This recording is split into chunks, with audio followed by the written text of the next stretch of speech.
नमस्कार.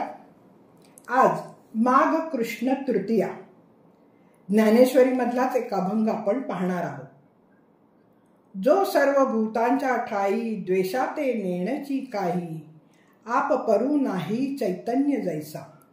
उत्तमाते धरिजे अधमाते अव्हेरिजे, जे काहीच नेणिजे वसुधा जेवी. संत स्वतःच्या पलीकडे जाऊन आपल्या प्रज्ञा आणि प्रतिभेच्या द्वारे अनेकांना आधार देताना दिसतात, परोपकार करतात, धर्मस्थापनाही करतात. हा ईश्वरी पुरुषच म्हटला पाहिजे.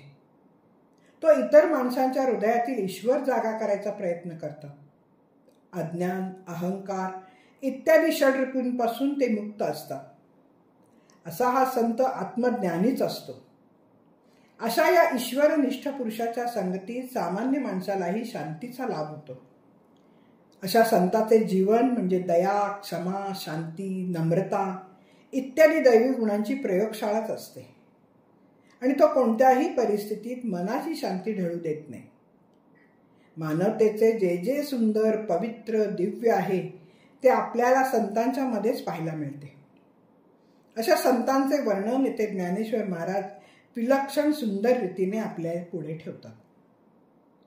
द्वेष भाव रहित होऊन मित्रभावाने वागणारा, अहंकार नसलेला, सुखाला आणि दुःखाला समान मानणारा, क्षमाशील, आपला आणि दुसऱ्यांचा असा भेद न करणारा हा आत्मनुभवी पुरुष सर्व क्रिया विवेक शुद्ध करतो.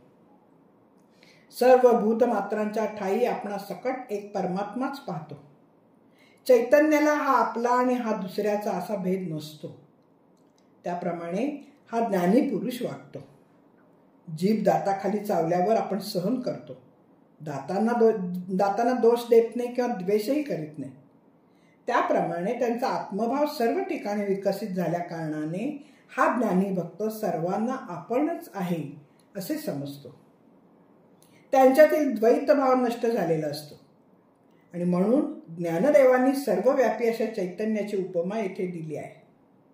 सर्वव्यापी चैतन्य तद्रूप झाल्याने ज्ञानी भक्ताचा द्वैतभाव गेलेला असतो. ज्याप्रमाणे वसुधा चांगल्याला धरावे व त्याचा आदर करावा आणि नीचाचा अधमाचा अव्यय करावा हे कधीच जाणत नाही. पृथ्वीला अधम आणि उन्नत दोन्ही सारखेच, ती दोघांचेही समान वहन करते. त्याप्रमाणे गुणदोष न पाहता, कसलाच विचार न करता ज्ञानी भक्त सर्वांना आपल्या जवळच आश्रय देतात. सर्वांच्या ठाई समान व्यवहार करणारा भक्त संत अनेक दृष्टांत देऊन माऊली आपल्या पुढे साक्षात उभी करतात.